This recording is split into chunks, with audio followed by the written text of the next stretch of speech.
estamos fechando o ciclo. E daí, o que a gente costuma fazer quando a gente começa a fechar o ciclo? Qual é a nossa primeira preocupação, por assim dizer? O que a gente começa a pensar? Fazer um balancete. Fazer um balancete, né? O que nós fizemos? Se a gente utilizou muito bem os recursos que tivemos durante todo esse período, se de repente nós aproveitamos bem as oportunidades que foram nos oferecidas para que a gente pudesse realmente nos colocarmos melhores ou conduzir melhor a nossa vida, os nossos negócios, a nossa vida de matéria. Nós estamos falando de matéria. E normalmente a gente busca realmente essas metas. Será que eu tinha recurso para fazer melhor e de repente eu desperdicei esses recursos?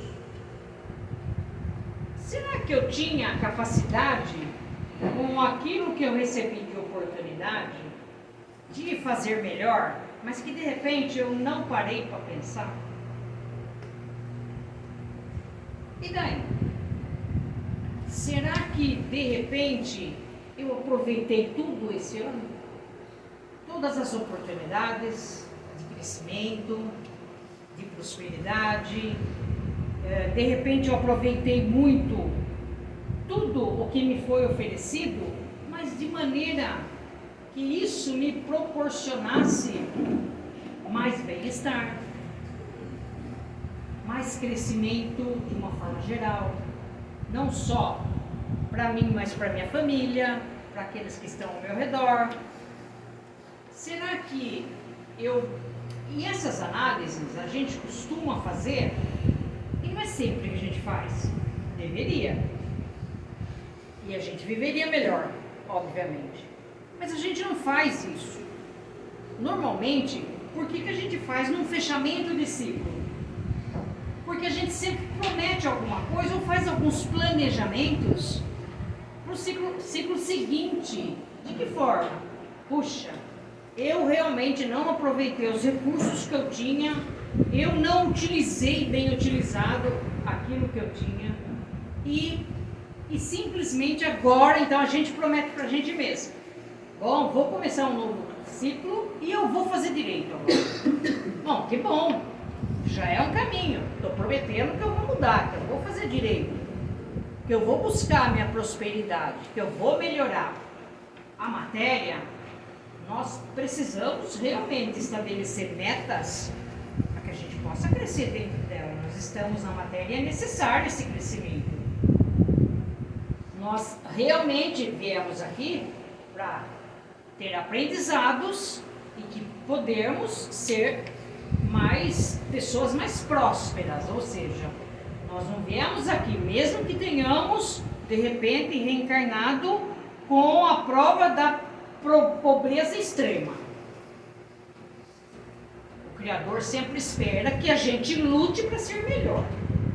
Eu não estou falando de ganância, estou falando de melhor para que a gente possa se esforçar para ter mais conforto, para poder ajudar o outro, para ajudar, impulsionar de repente os membros da minha família. Lei do progresso. Lei do progresso, exatamente. Exatamente, eu não posso ficar simplesmente achando que a gente veio aqui e eu vim com determinadas provas para que eu possa vivenciá-las e eu vou permanecer do mesmo jeito. Não dá para permanecer do mesmo jeito. Não dá. Nós precisamos. E isso acontece de uma forma geral. Todos nós, uma hora ou outra, somos impulsionados a buscar esse crescimento. Não tem como.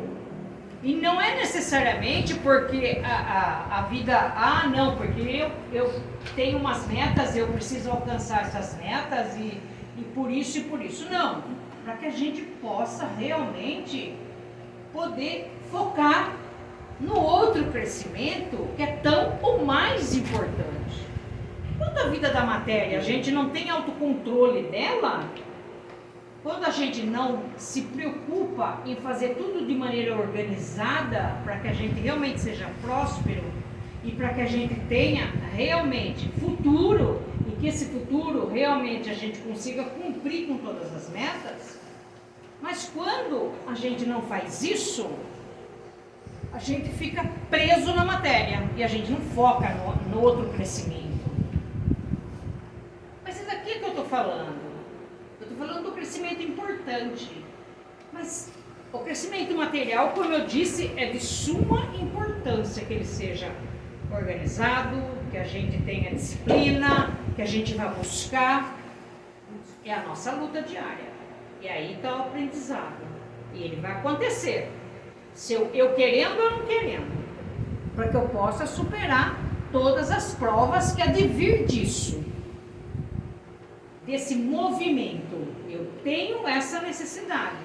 E quando a gente chega geralmente no final do ciclo, é que a gente às vezes costuma pensar. E depois a gente estabelece algumas metas sem sentido, sem nenhum sentido. Ah, mas nesse eu não consegui, mas no outro eu vou ter condições de fazer isso, aquilo, coisas muito que estão longe da nossa realidade. E daí, obviamente, eu vou novamente fechar novamente um ciclo e eu vou estar decepcionado porque eu não consegui atingir isso. Eu não dei conta de atingir. Então, nós temos que estabelecer metas, sim, mas que a gente consiga alcançar. Que esteja dentro das nossas capacidades de poder alcançar essas metas da matéria. E daí, nós nos preocupamos com isso. Mas a gente se preocupa numa análise de, espiritualmente, como está meu crescimento? Como ser humano, eu cresci? Eu melhorei? Eu, de repente, ganhei algumas virtudes e deixei alguns vícios que eu lutava e, de repente, agora eu consegui? Puxa, exatamente agora, nesse ciclo, eu me livrei desse vício. Pode acontecer? Claro que pode. Se é uma busca que eu faço, pode sim. E eu estou melhor? Mas daí eu preciso pensar dessa forma? Eu preciso realmente me preocupar com o meu crescimento espiritual? Eu preciso me preocupar com isso? Preciso? Na verdade é primordial. Porque se o indivíduo não se preocupar com o seu crescimento espiritual, que é onde ele entende esse movimento, é onde ele agrega para si proteção, é onde ele consegue força e energia para que ele possa realmente vivenciar tudo que precisa na matéria. Se ele não se preocupa com isso, a matéria dificilmente sai do lugar. Porque na verdade, um crescimento não tem como, ele está assim, junto, ele anda junto um com o outro. Igual reflete no material. Sim, na verdade é assim. Na matéria mesmo. Se você não se dedica, se você não se preocupa com a parte espiritual, a matéria tende a emperrar. Emperra mesmo. Porque daí vai surgir muitas outras dificuldades e nós não vamos saber lidar com elas. Ah, mas imagine, por que tem que ser dessa forma? Porque na verdade nós somos mais espírito do que matéria, nós estamos matéria. Nós estamos hoje vivenciando um corpo que vive aí seus 80, máximo 90 anos, e daqui a pouco tchau. Onde nós vamos? Na vida da matéria. Quem me acompanha? É o espírito. Então, a vida espiritual, ela sim tem que ser mais cuidada. Ela sim tem que receber a nossa atenção. Caso contrário, você pode ficar milionário. Você pode ter todos os prazeres que a matéria oferece. O que você quiser. Mas é só isso. Nada mais do que isso. Porque uma hora esse corpo é perecível.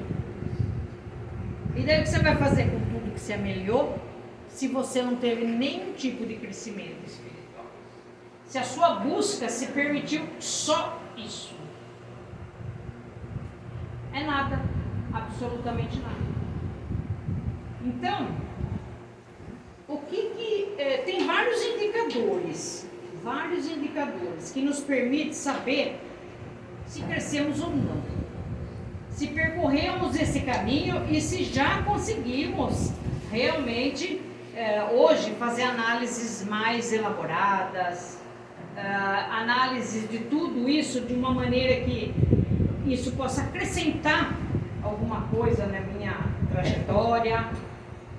E tem alguns indicadores.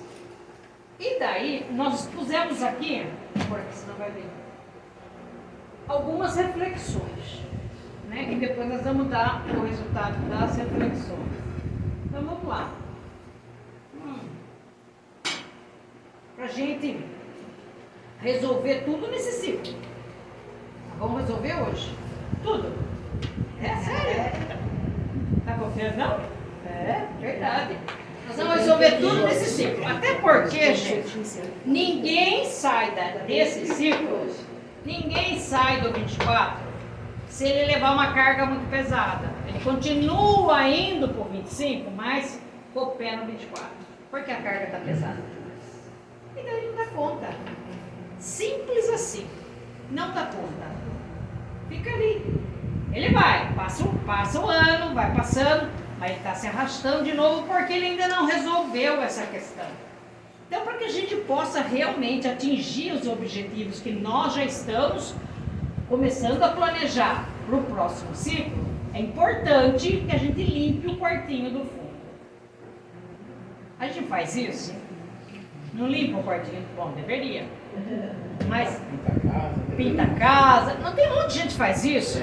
Faz, né? Só pinta a casa. Ah, porque vai acabar o ano, então eu vou pintar a casa, eu vou arrumar, eu vou fazer melhor. Não tem isso mesmo? Os antigos tinham mais ainda, sabia?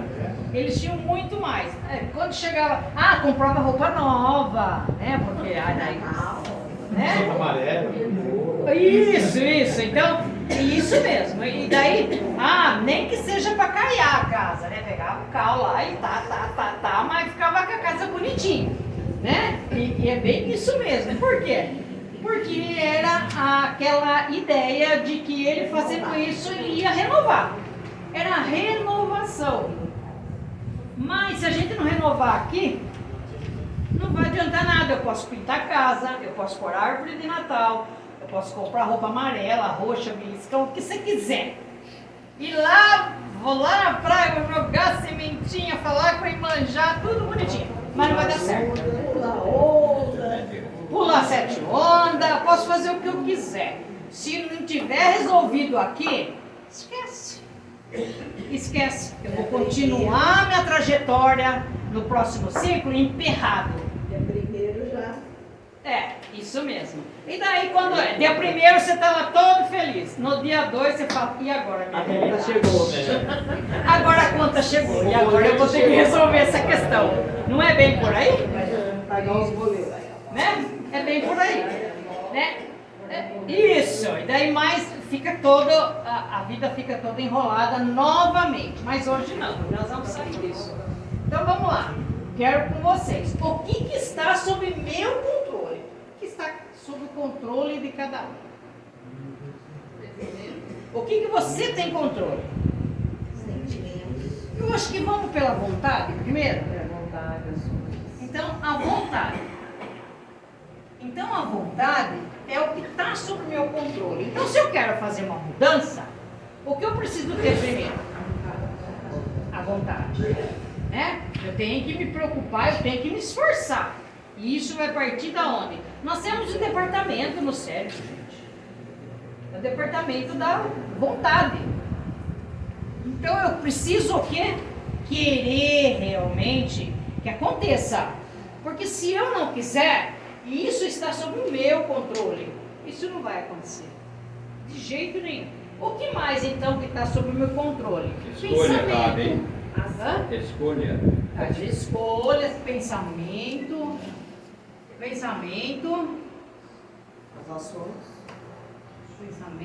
as escolhas, tudo isso está sob meu controle, percebe? Porque ninguém vai me obrigar a escolher o que eu não quiser. Nós já somos seres esclarecidos, eu espero. Né? Então, o que eu escolher para mim, eu vou ter que arcar com essa consequência, porque eu escolhi. O pensamento, eu que tenho controle sobre ele. Será? Tem controle sobre o pensamento? Deveria. Seria bom ter, né? Era bom ter. Mas é o pensamento. Então eu tenho controle sobre o meu pensamento. O que mais? Atitude. Oi? Atitude. Atitude. É isso? Atitude. Então, sobre as minhas atitudes. Tem uma coisa que vocês estão esquecendo e que é muito importante. O que mais a gente tem controle? Sobre o tempo. O tempo. O tempo, eu que tenho controle sobre o tempo. É eu que vou saber o que eu vou fazer com o tempo que eu tenho. Senão ele só vai virar. Só vai virar. E não vai acontecer nada. O que mais? Administrar. O que mais que a gente tem aqui? Além do pensamento, além das escolhas, o que mais que a gente poderia ter? Sentimentos. Ah, os sentimentos, com certeza. E a gente tem controle em cima dos sentimentos? Deveria ter. Porque assim, cruzes, pessoa imatura, não pode. O que eu tenho mais? Meus limites. Eu sei até quando. Lembra das metas? Eu sei que eu tenho que ir até um determinado. Não sei. Então, meus limites. Então, se eu vou desejar algo que eu não vou conseguir mesmo de jeito nenhum, eu tenho sobre os meus limites.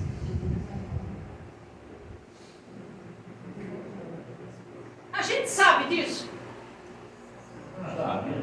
Sabe? Por que não faz? Então. Então, aí é o Então, aí é o demônio, Foi? Nossa dívida. Hoje ele aprendeu. Ah, hoje você aprendeu? Hoje ele aprendeu. Ah, hoje que você aprendeu. Tá certo. A gente acha que é eterno. Vai na. Gente, a gente tem que aprender a ter autocontrole naquilo que eu posso ter autocontrole. Isso a gente tem. Pausar. Isso eu tenho autocontrole. Eu consigo ter autocontrole. Quem vai determinar o que eu penso? Eu. E quem que vai ser responsável por isso? Eu. Ah, mas quem que vai determinar os meus sentimentos? Eu. Quem vai vibrar nesse sentimento? Eu. E se ele for bom ou ruim, quem que vai ter que resolver a história? Eu. Percebe que isso aqui está sob meu controle. E daí, eu posso fazer o que eu quiser. Posso fazer, desde que eu entenda que disso aqui vai resultar o meu bem-estar, o meu progresso em ambos, material e espiritual, e disso aqui vai resultar a minha liberdade. Respeito entra aí também, né? Hum? Respeito com a gente mesmo. Mas, sim, nós vamos entrar. Vou dar os pilares lá para vocês depois, para mim. Eu tenho que seguir. Difícil. Mas presta atenção. Isso aqui está sob o nosso controle. E se está sob o nosso controle, nós somos responsáveis por isso. Então nada adianta eu reclamar se a minha escolha foi ruim, deu um resultado ruim, porque fui eu que escolhi. Eu não pensei. Eu não calculei os riscos que eu teria em determinadas escolhas. Eu não calculei nada, eu só fui lá e arrisquei. Então eu vou ter que vivenciar ela. E não adianta eu ficar choramingando depois. E nem querendo culpar ninguém. Foi minha escolha. Eu que escolhi.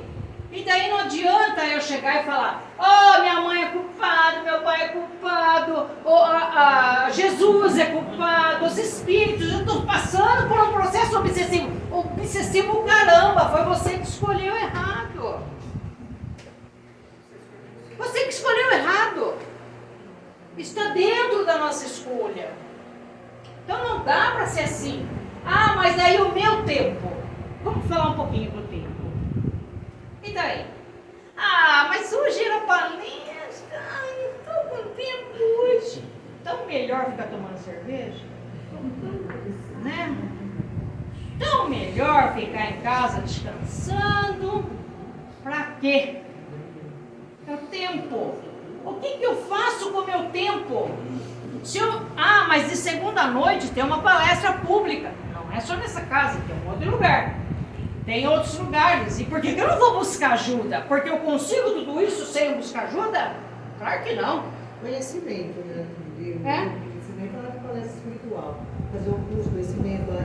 Então, se eu não me dignar a ir buscar alguma coisa e colocar isso como prioridade, não adianta nada. Organizar o seu tempo. Ah, mas eu trabalho. Eu também.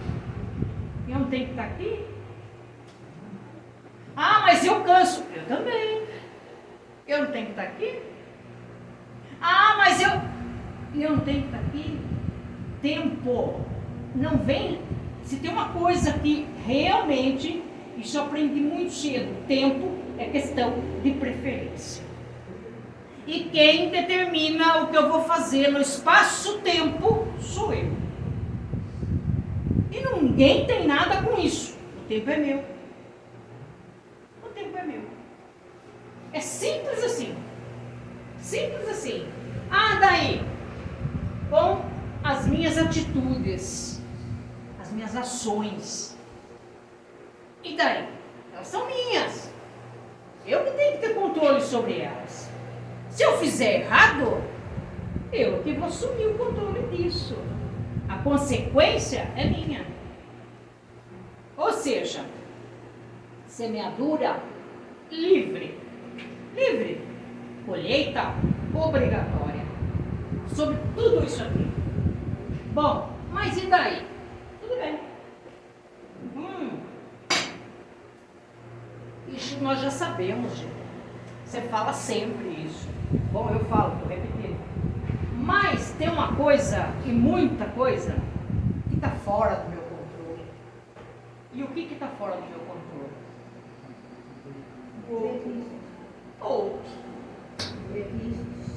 Outro. Não, outro está fora do meu controle. Então, assim, o que o outro pensa, eu posso controlar? Não. E daí eu vou sofrer por isso? Com o pensamento dele? Não, é dele. Eu tenho responsabilidade sobre o pensamento dele? Puxa, de jeito nenhum. Hã? Não, pensamento. Não, pensamento é dele. É livre escolha. Livre escolha. Tá? As escolhas do outro, eu tenho controle sobre o que aquela criatura vai escolher se ele já é uma pessoa adulta, madura, resolvida, dono de sua vida, das suas questões. Não é uma criança. Eu tenho controle? Eu não tenho. Se ele fizer uma escolha errada, eu posso lamentar a escolha. E a gente lamenta. Eu posso ajudar. Mas eu não tenho controle sobre isso. E aí que a gente fica muito preso nisso. A gente fica muito amarrado nisso. Porque a gente acha que tem. Eu tenho controle sobre o sentimento do outro. Eu só tenho só tenho, na verdade, responsabilidade daquilo que o outro sente em relação a mim. Aquilo que eu provoco no outro. Essa é a minha responsabilidade. Mas naquilo que ele sente, eu não tenho responsabilidade sobre isso. A responsabilidade não é minha. É do outro. E daí, o que eu faço com o sentimento do outro? Nada, não é meu. Ah, mas e se ele chorar? Vai, chore. Ué, chore. Ah, mas se der mal? Se der mal, você que escolheu assim. Você não pode permitir que o outro influencie o seu estado. Sim, não pode. Ah, mas isso, falando dessa forma, é uma forma muito racional. É racional. A doutrina é raciocinada. Mas isso não significa que eu não me importe com o sentimento. Só que eu não posso fazer nada. Eu me importo realmente com tudo. Eu me importo com o outro. Mas só que eu não posso entrar na mesma linha dele. Porque sair seria dois chorando. Eu preciso ter controle daquilo que eu posso, para que se aquele que estiver fora do controle e agir do jeito que ele quiser, eu posso ajudá-lo. Se eu estiver no controle. Agora, dois descontrolados, pode um ajudar o outro? Não. Não pode. Ah, dois chorando, feito louco.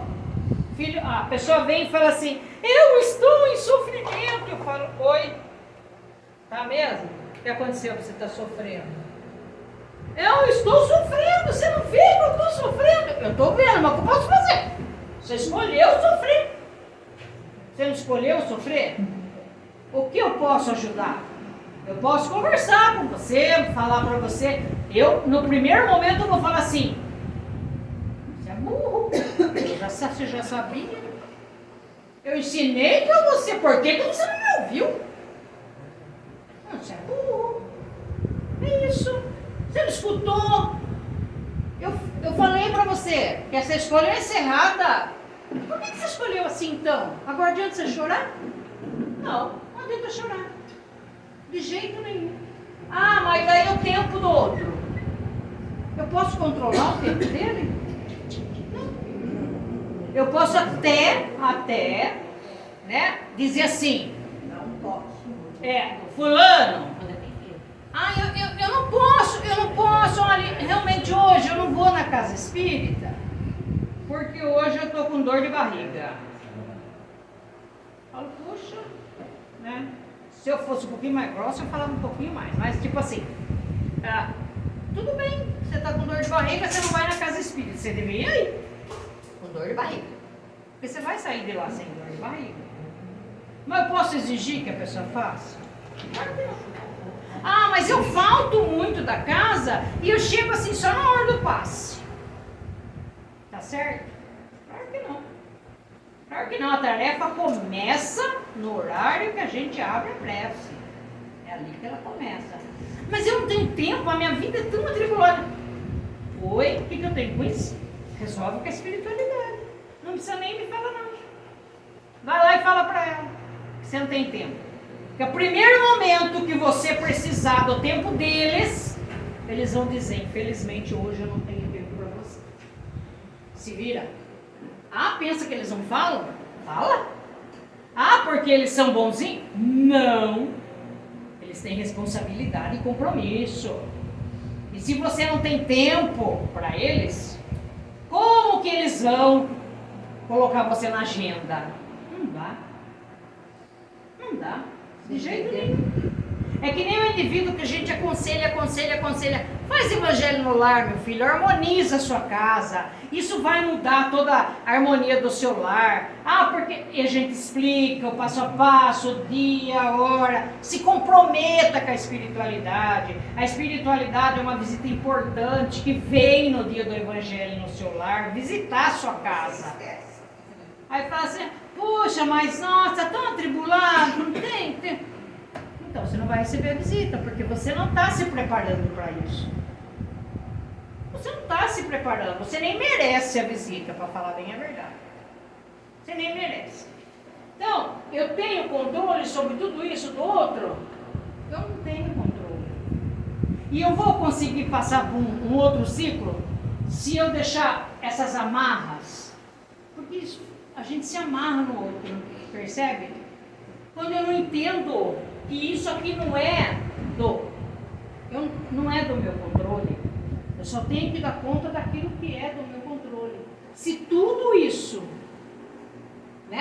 está fora do meu controle, eu tenho que perceber que eu tenho que ir por outro lado.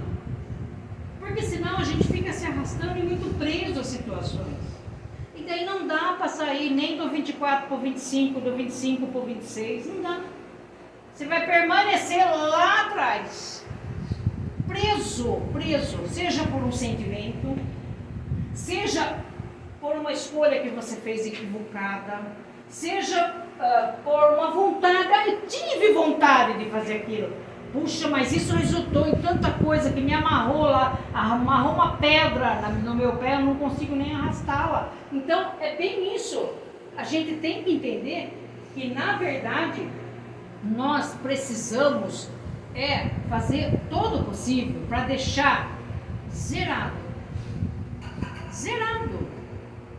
Zero relógio, zero tempo. Ah, mas está falando que não dá para começar de novo. Sempre é tempo de recomeçar e fazer diferente. Sempre é tempo. Ah, mas agora eu já fiz um monte de coisa errada, eu fiz um monte de escolha que me resultaram muitos prejuízos, seja moral, seja espiritual, seja material. Bem, já fez, não tem que viver de passado. O passado enterra ali. Acabou, enterra. Começa agora. Faz diferente daqui para frente. Vai buscando fazer diferente. Tem acho que o Divaldo sempre fala isso. E também Paulo de Tarso. Nós não podemos sair de um ciclo sem perdão. Sem nos perdoarmos e sem perdoar o outro, ou os outros, ou alguma situação. Então, para isso, nós temos que buscar todo esse entendimento para que a gente se liberte. E se a gente não buscar pelo perdão, esquece. Você vai ficar amarrado lá. Vai continuar amarrado. Bom, e isso diz respeito a tudo, viu, gente? A filhos, a pais, a amigos que de repente nós deixamos lá e que magoamos de repente num determinado tempo sem perceber, né? Porque de repente aquela pessoa já não é mais sua amiga, porque você pisou no calo dela e deixou lá. Então tudo isso daí a gente tem que resolver. Resolve. E esses pilares é o que nos permite fazer isso. De que forma? O autoconhecimento. Então, pilares que a gente pode se orientar através disso. Essa reflexão, autoconhecimento é saber que jeito que eu estava lá no começo e como eu estou hoje. É um autoconhecimento. Eu sou diferente hoje? Eu estou diferente? Eu estou uma pessoa melhor? Eu realmente me enxergo como uma pessoa melhor? Ou eu ainda não consigo saber quem eu sou? Esse é um dos pilares. Outro pilar é a autotransformação. Ah, mas vem lá de novo com reforma íntima, autotransformação. Isso é natural. Isso tem que ser natural. Ou seja, nós temos que, hoje eu estou desse jeito, mas amanhã eu tenho que fazer um esforço para que eu possa ser melhor. Eu tenho que fazer um esforço para ser melhor. Ah, mas eu não tenho condição de ser melhor de jeito nenhum. minha vida está atribulada, está um monte de coisa. Mas é aí que está. A mudança, a autotransformação consiste quando nós não gostamos do que a gente faz de autoanálise. Eu não quero isso para mim, eu não sou assim. E eu vou ser melhor. E a gente se compromete com a gente mesmo a ser melhor. É um comprometimento. Mas com a gente. Eu não vou prometer para ninguém. Ah, mas eu vou prometer para fulano, ciclano que eu vou ser melhor. Não interessa. Não interessa. Assim como eu não tenho controle sobre o outro também não tem controle sobre mim. É bem isso. Não tem como fazer isso. O auto-amor. Não é o auto-amor no sentido de, né? De envaidecer. Não, né? Não, esse auto-amor de tipo assim, eu sou essa pessoa, eu sou uma pessoa boa. Não. É o auto-amor de entender os meus valores, as minhas capacidades. E é isso que nós vamos ter que buscar. É isso que a gente tem que procurar. Para que a gente realmente não fique preso a sentimentos desnecessários e criemos uma dependência disso. Percebe que quando a gente acha que realmente a gente não tem esse auto-amor, a gente cria uma dependência psíquica do outro, ou dos outros, enfim, e você fica com essa dependência e tudo diz respeito àquela criatura. E se você não seguir em frente, você fica ali preso e tudo que você for fazer, você tem essa amarra e você não se liberta. E nunca vamos ser livres, gente. Não tem como ser livre desse jeito. Enquanto a gente estiver preso em qualquer uma dessas escolhas que a gente faz, pode esquecer. Vamos permanecer estacionados. Só não vamos andar para trás. Isso o Criador nem permite, mas a gente vai ficar parado.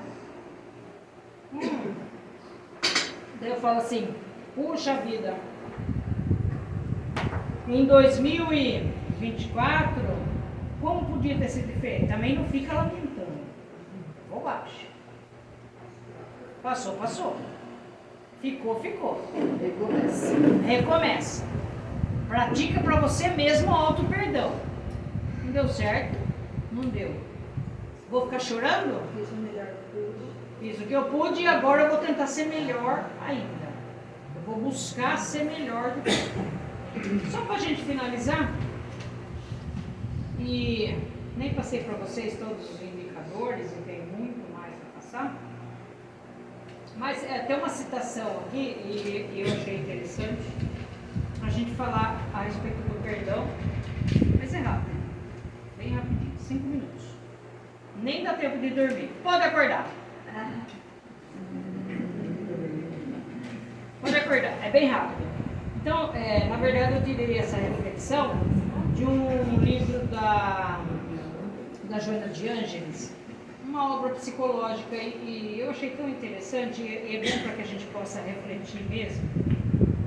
Então, a respeito do perdão, ela diz assim, o perdão, na verdade, engloba tudo o restante.